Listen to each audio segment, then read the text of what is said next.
Hey everyone, and welcome back to the channel. Today we're diving into a story where tea, silver, and a highly addictive drug ignited a global conflict that fundamentally reshaped the 19th century world order. Imagine a time when one nation's insatiable desire for another's luxury goods led to a massive economic crisis, pushing a powerful empire to desperate measures. This isn't just a tale of war. It's a profound lesson in how economic imbalances can become a powder keg, exploding into devastating geopolitical struggles with long-lasting consequences for millions. In the late 1700s and early 1800s, the mighty Qing Dynasty of China was the envy of the world. Its exquisite teas, delicate silks, and intricate porcelains were highly coveted luxuries in Europe, especially in Great Britain. The British had developed an almost insatiable thirst for Chinese tea, a drink that quickly became a staple across all social classes. However, China, being largely self-sufficient, had little demand for European manufactured goods, creating a significant and growing problem for the British treasury. The trade imbalance was staggering. British ships sailed to China laden with silver bullion to pay for the vast quantities of tea they imported, as China demanded payment in silver. Year after year, enormous amounts of silver flowed out of Britain and into China, depleting British coffers and causing considerable economic anxiety for the British Crown and its powerful East India Company.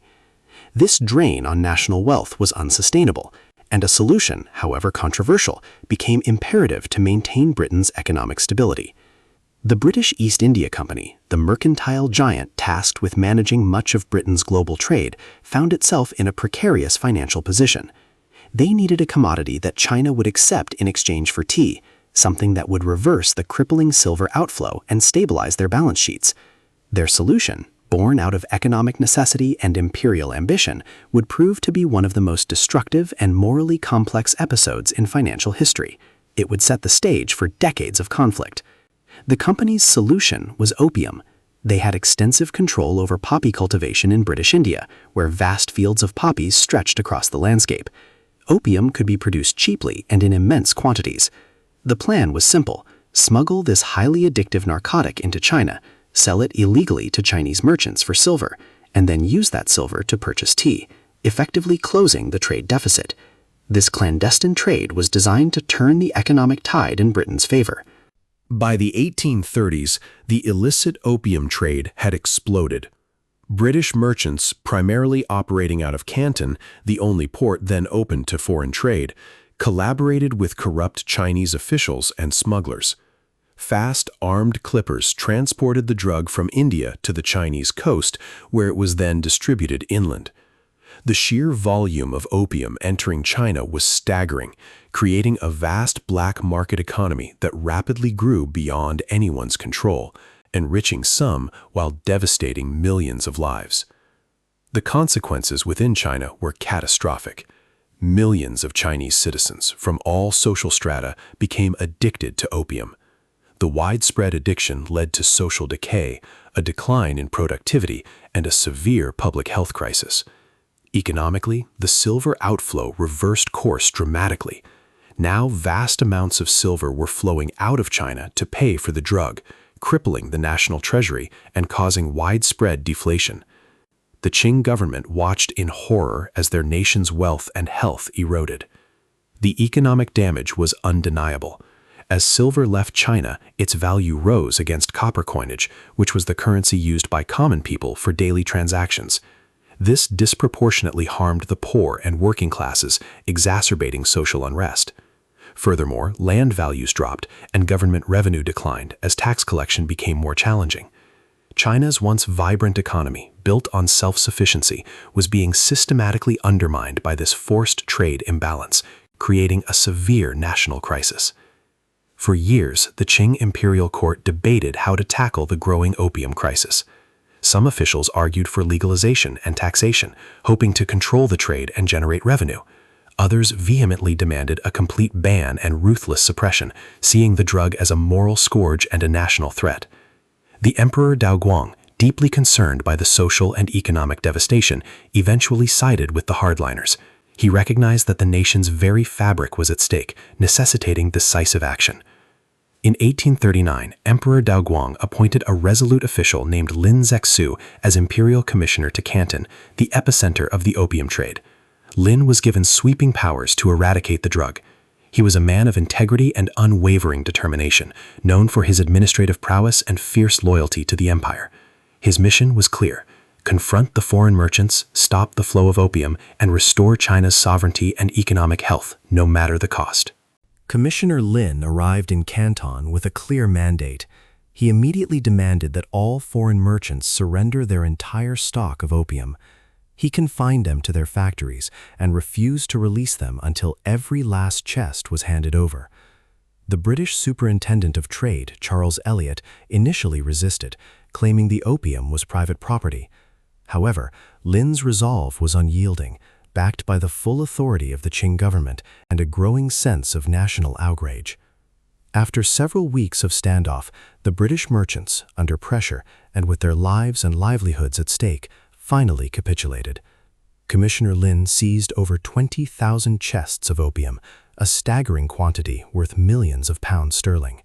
He then ordered the public destruction of all the confiscated opium, mixing it with salt and lime, then flushing it into the sea, a powerful symbolic act to demonstrate China's unwavering commitment to ending the trade. This was a direct challenge to British commercial interests. The destruction of such a colossal quantity of opium ignited outrage in Britain. Merchants who had lost their fortunes demanded compensation and military intervention. They framed the seizure not as a rightful act against an illegal trade, but as an intolerable assault on British property rights and the principles of free trade.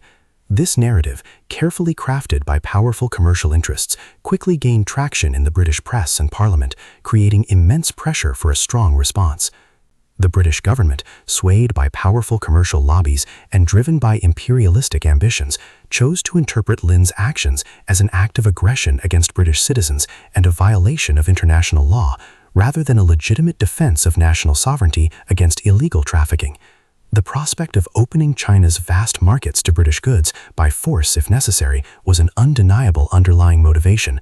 The narrative of protecting free trade served as a convenient justification for military action. In 1840, the First Opium War officially began. Britain dispatched a formidable expeditionary force comprising powerful warships and well-trained troops halfway across the globe. This was not merely about compensation for lost opium. It was about asserting British dominance, forcing open China's markets, and ensuring the continuation of the lucrative, albeit illicit, trade. The conflict was a stark demonstration of how economic disputes could escalate into brutal imperial warfare. The war was a technologically lopsided affair. The Qing forces, while numerous, were equipped with outdated weaponry and lacked the training and organization of the British military. British steam-powered gunboats easily outmaneuvered and outgunned Chinese junks, while their superior artillery inflicted heavy casualties. The Chinese coasts and major rivers were vulnerable to the advanced firepower and mobility of the British, allowing them to capture key cities and fortifications with relative ease. Key battles unfolded across China's southeastern coast, from Canton to Ningbo and Shanghai.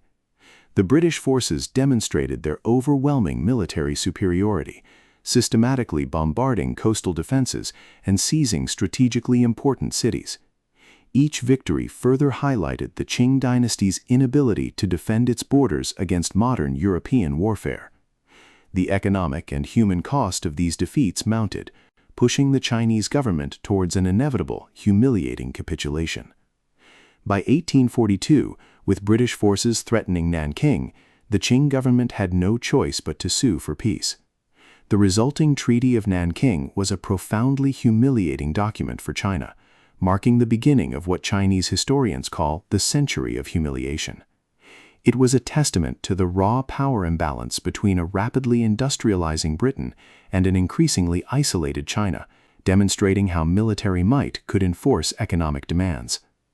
The terms of the Treaty of Nanking were severe. China was compelled to pay a massive indemnity to Britain to cover the costs of the war and the value of the destroyed opium. Critically, it ceded the island of Hong Kong to Britain in perpetuity, a strategic port that would become a cornerstone of British trade in Asia.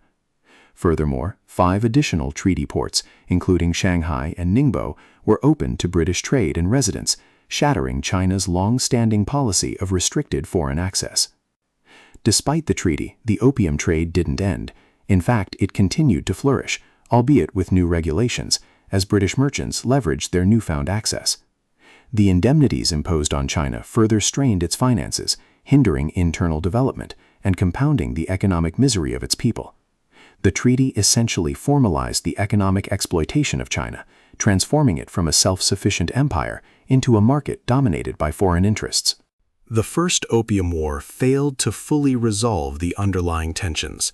Disputes over trade, diplomatic rights, and the continued smuggling of opium ultimately led to the Second Opium War, often known as the Arrow War, beginning in 1856.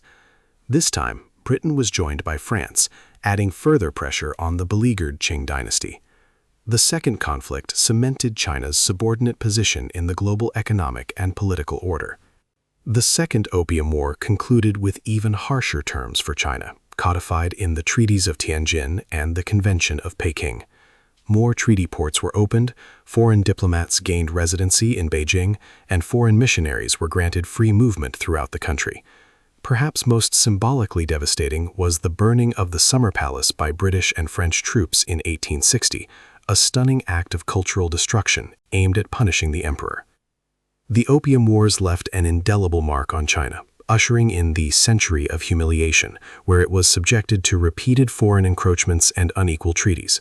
Its sovereignty was compromised, its economy exploited, and its social fabric torn. These wars vividly illustrate how economic disputes, fueled by imperial ambition and enforced by military might, can profoundly alter the course of nations and reshape the global balance of power for generations. For Britain, the wars secured its economic interests in China, bolstering its empire and funding its industrial expansion through lucrative, albeit morally reprehensible, trade. The silver drain was reversed, and new markets were forcibly opened. This era established a precedent for imperial powers using economic leverage and military force to dictate trade terms, a practice that would echo throughout the history of colonialism and global finance, leaving a complicated legacy of wealth and exploitation. The story of the Opium Wars is a powerful, if uncomfortable, reminder of the brutal realities that can emerge when financial imperatives override ethical considerations and national sovereignty.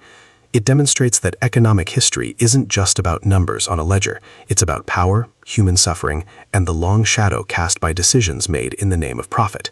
This pivotal moment in history continues to offer crucial lessons on the complex interplay between trade, geopolitics, and human welfare. Thanks for watching.